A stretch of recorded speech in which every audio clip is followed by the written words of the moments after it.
Hello everyone, this is CounterYolo, bringing you another video talking about Star Trek Online. And with the expansion next week and a new Starship just announced, I'll be going over a Starship Comparisons video today, which is the Mirror Discovery Dreadnought Cruiser. I don't know how to say this word right here, so I'm just not going to say it too much in this video. In this video in total, what I'll be going over is my first impressions of this Dreadnought and the weapons they'll be coming with the Emperor's Lockbox, which we'll be releasing next week. I'll go over some basic level comparisons in terms of stats, and then go into more in depth in terms of some endgame comparisons with a few ships that I feel are comparable to this particular starship. I'll also do a very quick kind of TLDW at the end of whether you should actually acquire the starship or not. I have some very strong opinions about that, but feel free to see the time links in the description if you want to skip to some various parts of this video instead of just hearing my rants throughout this whole video. But anyway, for my first impressions of this, obviously the leveling starship thing seems to be working pretty well for Cryptic, and so they're going to continue that on with a Dreadnought Cruiser from the Mirror universe with this next lockbox. I still wish that it was C-Store. I really want them to release another actually good C-Store ship that doesn't have a fleet version, so they actually could just buy off the C-Store. We haven't gotten one of those in a really long time, so I hope they do that in the near future. From our lockbox, I haven't seen people really talk about this too much. The mirror-linked phasers is what we're getting with the new Emperor's lockbox.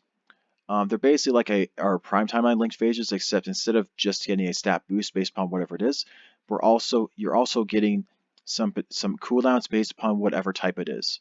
Focusing linked gets science cooldowns, targeting link gets tactical cooldowns, and resilience linked gets engineering cooldowns off of just slotting more of those weapons on your starship.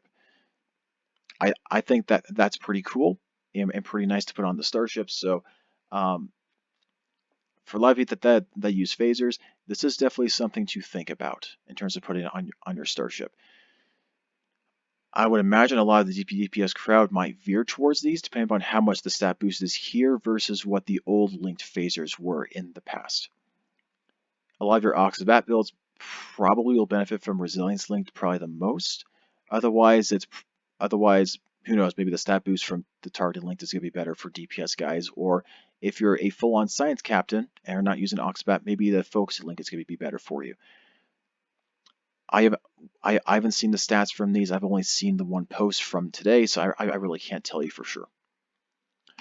But anyway, let's go ahead and get into actually talk about the cruisers themselves. For a typical Dreadnought cruiser in the game, with the exception of one cruiser that really sucks because it's really old, most other Dreadnought cruisers in the game are a 4-4 layout, typically with 4 tactical consoles, 4 engineering, and 3 science. What makes a Dreadnought cruiser, though, really comes down to that it has 1 hangar bay, and it only has weapon system efficiency and command distract fire as its cruiser commands. It doesn't have the shield one, and it doesn't have the engine one. So that's really what makes a Dreadnought cruiser a Dreadnought cruiser. That's probably why they didn't even mention this in the post itself. Talk about the stats for the Mirror Dreadnought cruiser, just because this is basically assumed already in the class of Dreadnought cruisers in the game. So obviously from that post, we know that it's a 4-4 layout with 4 tactical consoles, 4 engineering, 3 science. It's got the hangar bay and this stuff here. The big thing for this ship, though, is that it has inspiration abilities. It is so rare in the game for ships to have inspiration abilities. The last time that we got inspiration abilities was from the Kelvin Timeline Heavy Command Cruiser. Before that, it was our Command Battlecruiser bundles from the C-Store. And that's it.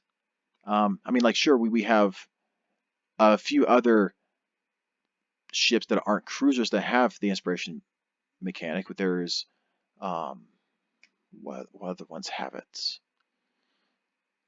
There's a science vessel that whenever we get the stats for the anniversary ship that I will talk about on the channel, and there's also the Herc, one of the Herc carriers also has the inspiration mechanic too. But when it comes to, at least for me as a tank, talking about actual cruiser tanks inside the game, The only other ones like this one in the game with Trish Mechanic, it's been a long time. It's been a long time coming, honestly.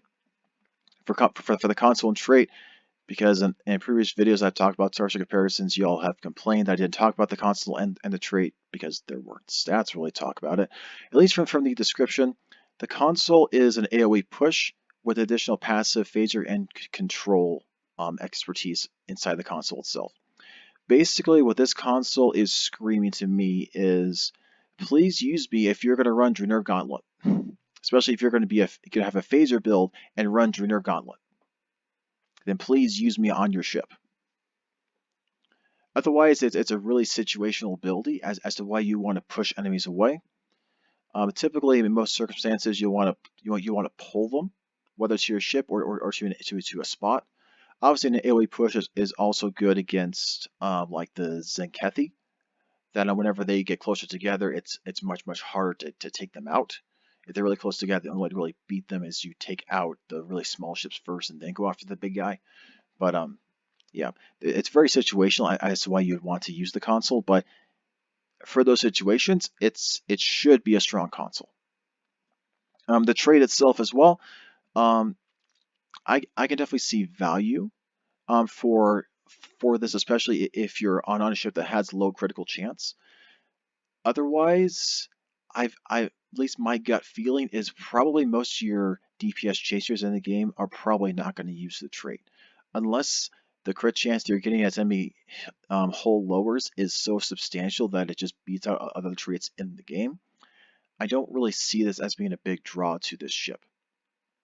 The big draw to this ship is that this is actually a very strong discovery tank inside the game right now, or at least will be next week. Or there's other stuff with this ship as well that I'll be covering later in this video. But now to our next part of the video, which is our leveling comparisons. We'll go through 2 on the tier 4, and then we'll go to the endgame stuff. Obviously, because this is a Dreadnought Cruiser, it should have a lower turning, impulse, and inertia versus other stuff in the game, because that's how Dreadnoughts work. Dreadnoughts also have dual heavy cannons as an option for them, even though in most cases, Dreadnoughts really shouldn't be using dual heavy cannons. Just gonna throw that out there. Unless you really want to use the gimmick in the game with competitive engines so that your turn rate doesn't matter in the game, you obviously could do that workaround too. But for bridge officer seating, obviously, like other ones, it's got an into engineering, tactical, and science. It's also got 2 universal slots because leveling ships get 5 slots, and so they're, well, the tier 6 leveling ships get 5 slots, so they're really special. Other than that, most of these stats here that you're going to see are pretty typical from what you've seen from a previous video on the Discovery Starship comparisons. So I'm not going to go into super detail comparing those stats. As we get to tier 2, the Discovery ship gets even more hull. The rest of these slots here go to Lieutenant. This one stays as an ensign, it's an ensign the whole time. Obviously, the inspiration abilities and stuff stays from when we get the ship all the way throughout the game. This is a very good survival mechanic, especially if you don't know what you're doing in the game, but if you're using this at lower levels, you probably don't know how to fully play the game, but that's just going to throw that out there. The weapons is still nice. Obviously, the prototype Walker was a really weird ship, and so they didn't know how to adjust like consoles and weapons, and so the prototype Walker from the C store is obviously going to be a stronger ship at tier 1 and tier 2, and debatably at tier 3 as well.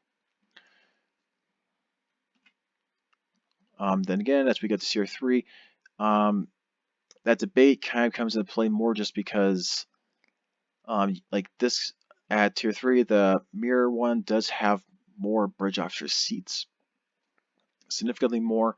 It's got an extra tactical console as well. So if you actually have lots of tactical consoles to put on your ship, the Mirror Dreadnought's going to be better. But as you're leveling, it's for the most part when you're leveling, it's just you're picking up whatever consoles you're getting randomly from our RNG and levels just to put on your ship in general.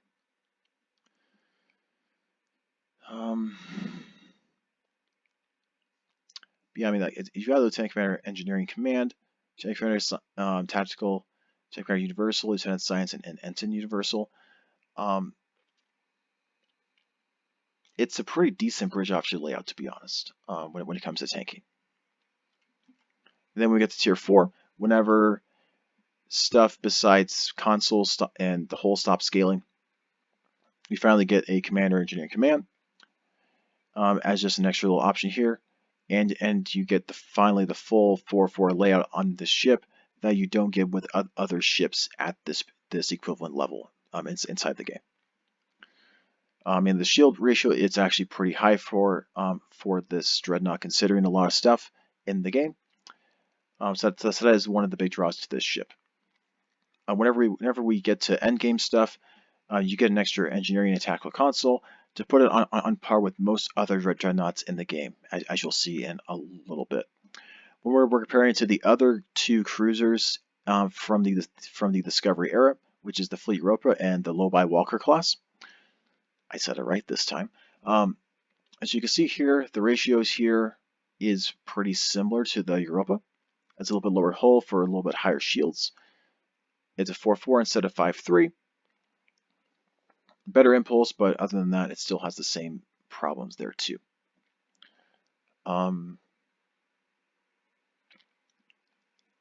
Yeah, both these ones can use dual heavy cannons. The Lobi Walker class cannot. So that's something to think about. But comparing these guys, the Mirror Discovery has the inspiration abilities. It's just very, very strong.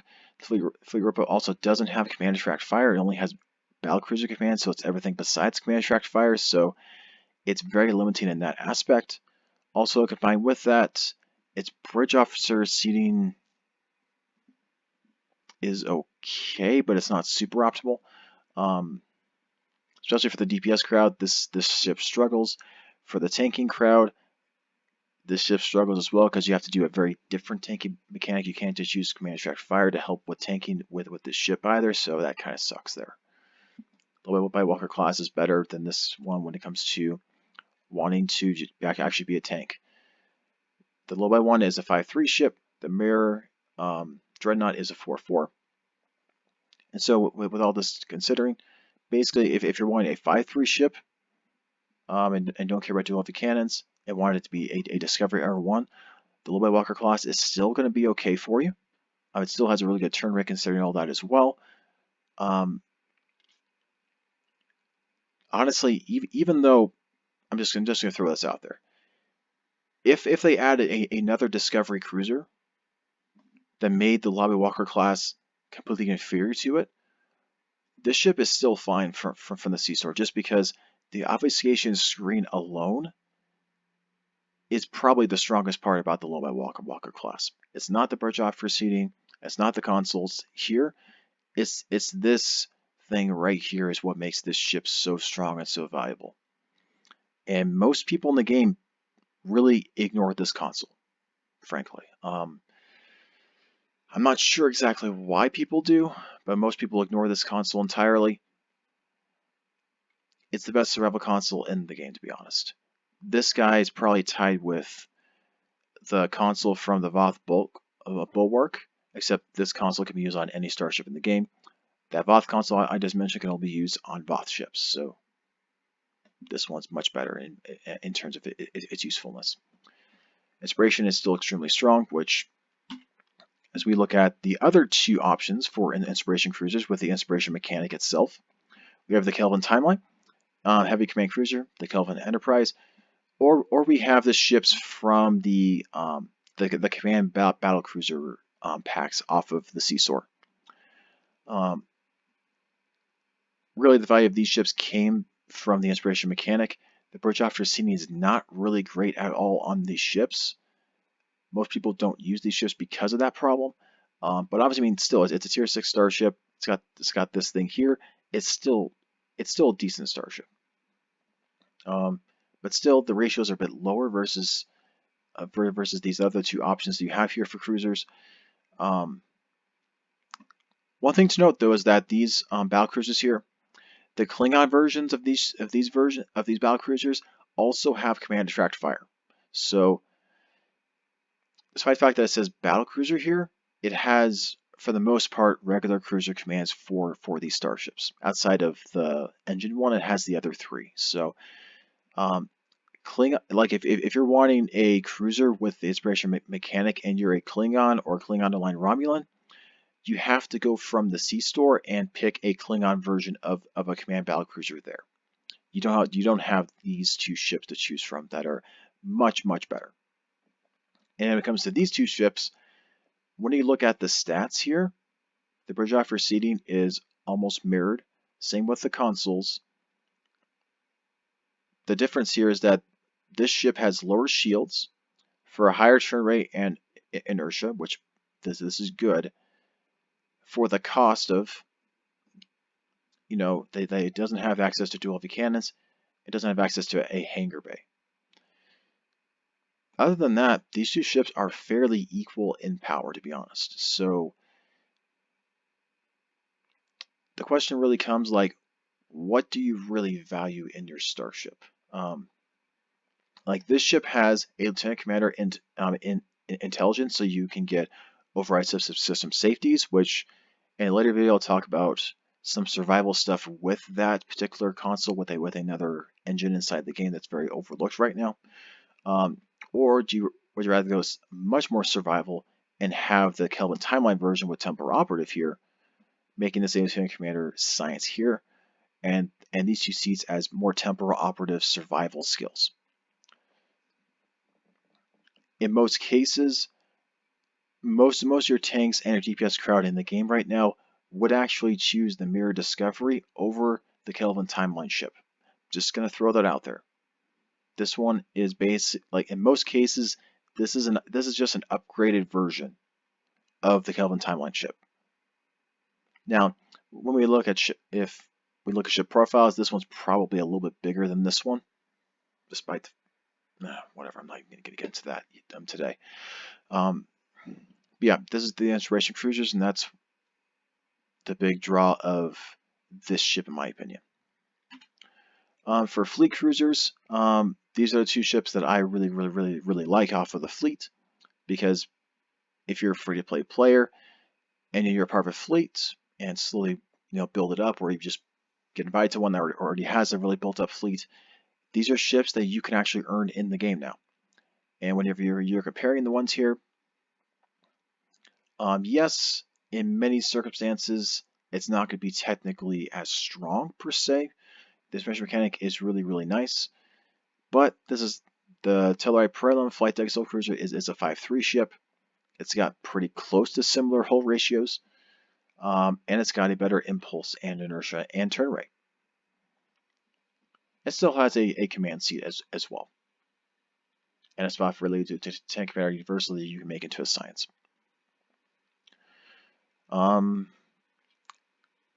Yeah, this is definitely one that you would use as a tank. You wouldn't use this as a DPS ship.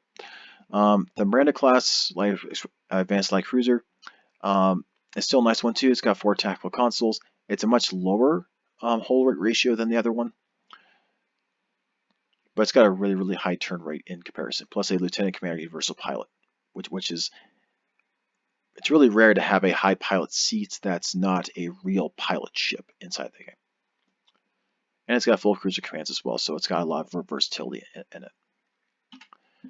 For Dreadnought Cruisers, though, we got 2 slides for this. When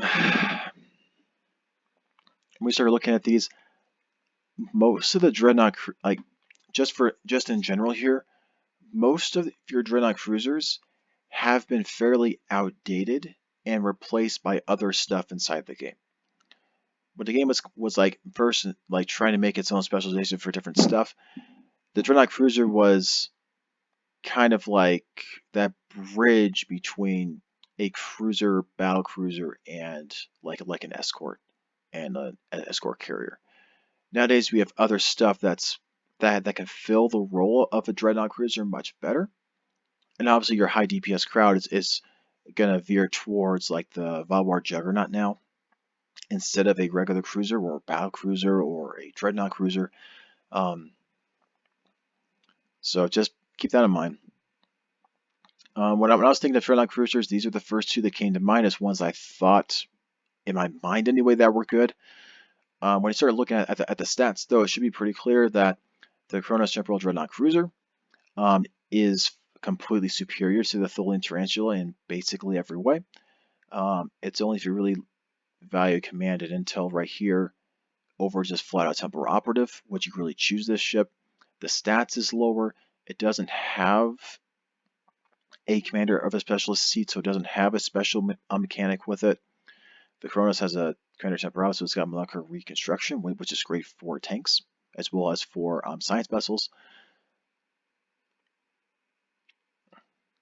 And this guy's also off of the C store instead of the Tholian one, which is off of the exchange.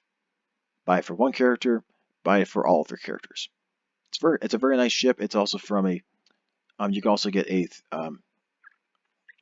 three Starship pack with a temporal science vessel and a temporal raider, which in my opinion are some of the best well-rounded ships in the game.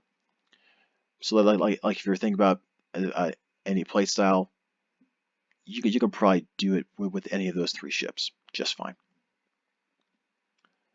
Comparing between these guys, the stats are actually really similar. Bridge after seats, fairly similar as well. A commander engineering with its specialist seat with a lieutenant commander tactical. Just that it's a lieutenant commander science with a universal of its special seat over there, while this one's a lieutenant commander universal of its special seat and then a lieutenant science. So if you do look at just the raw stats there, this one's a little bit lower, but it's really not by much. And again, this is from the C store. So you buy it once, and that's good for all of your characters. And this is also a ship that's available to all factions, not just the Federation and Federation Aligned Romulans. This one's available to everyone.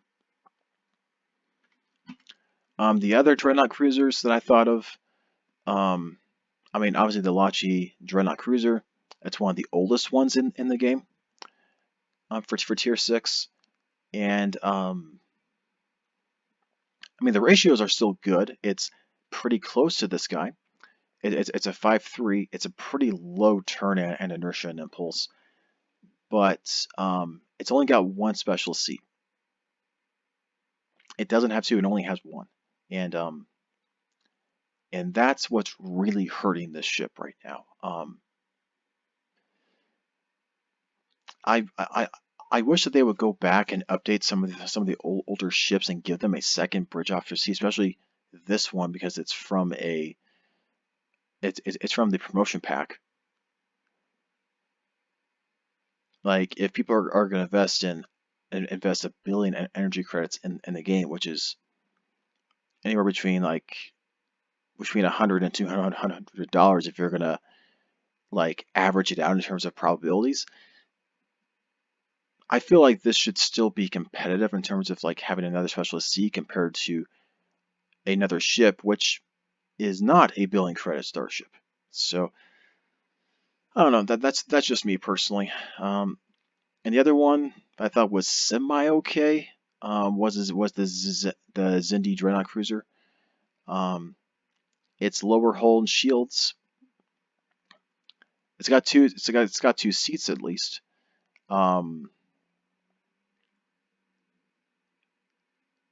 But it's not particularly great to be honest. It also only has 3 tactical instead of the regular for most other Dreadnought Cruisers of 4. So it's got that holding it back as well. For my last comparison slide, we're going to talk about the Voth ships. Because I think this is interesting to bring up. Just because if you compare the stats between the Voth Dreadnought Cruiser versus the Mirror Dreadnought Cruiser, if you switch these slots around, if it was Lieutenant Commander Universal, and then if you made this Lieutenant Commander Tactical, which is what you would have gotten away with this ship if this was a Tier 6 starship, this ship, for all intents and purposes, is basically the Tier 6 version of the Voth Dreadnought Cruiser. I'm just wanting to point that out to you all. Stats, bridge after seating, extremely comparable between those two. Also, they both can have dual cannons and have a hangar bay. So if you like the Voth Dreadnought Cruiser and want a tier 6 version of it and don't care about the console too much, the Mirror Discovery Dreadnought Cruiser is probably a really good ship to consider. I still personally think that the best tier 5U starship for a cruiser is the Voth Bastion. With the Dreadnought Cruiser console from this guy on this ship, I feel like it's the most well balanced for a defensive tank cruiser inside the game, personally. But that's just me. I am a biased tank player. This is one of the first tier 5 starships that I got in the tier 5U starships that I got in the game, so perhaps that's giving me a very big bias in terms of everything. But for our last big slide here, we'll talk about, should you acquire this starship? Not by whatever, but just in whatever method that you decide to get the starship. Pros and cons. First off, it's decent for learning dreadnoughts. It's got the strong inspiration mechanic behind it, which is very rare inside the game. When I was personally envisioning like the most overpowered ship in the game, it was going to be a ship that had the inspiration mechanic on it. It wasn't a Merc worker ship. Just going to throw that out there. It was a tank with inspiration, and this is a ship that really appeals to the tank crowd inside the game. It has options for the DPS crowd, but it really is something that's appealing to the tank crowd.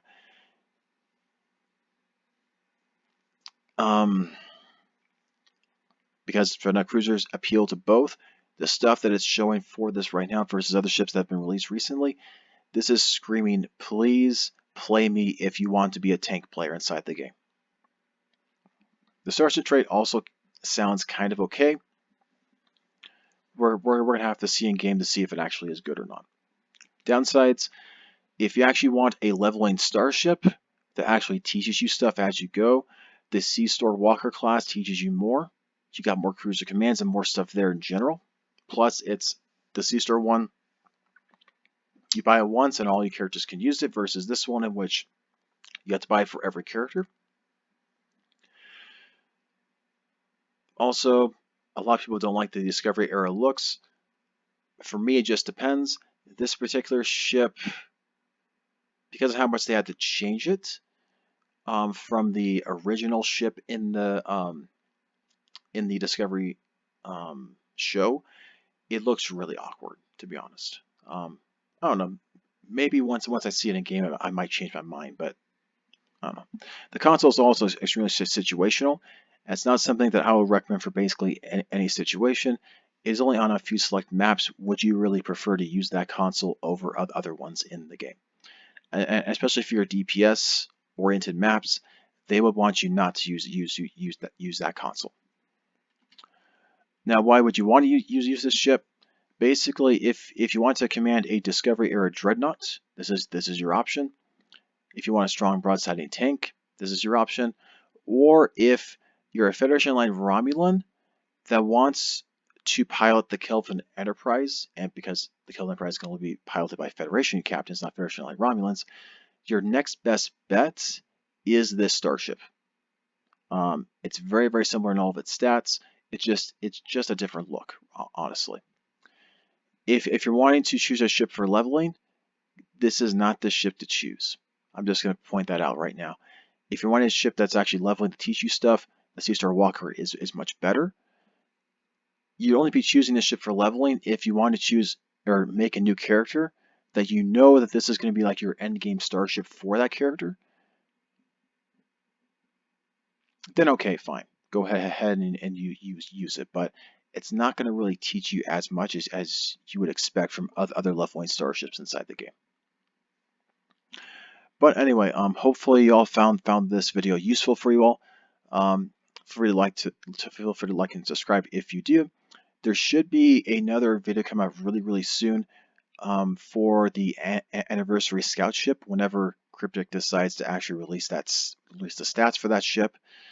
I've also got a few videos coming out really soon as well for how Discovery fits into the Star Trek timeline, which my personal theory is really complicated, so that's why it's going to take 2 videos to explain that.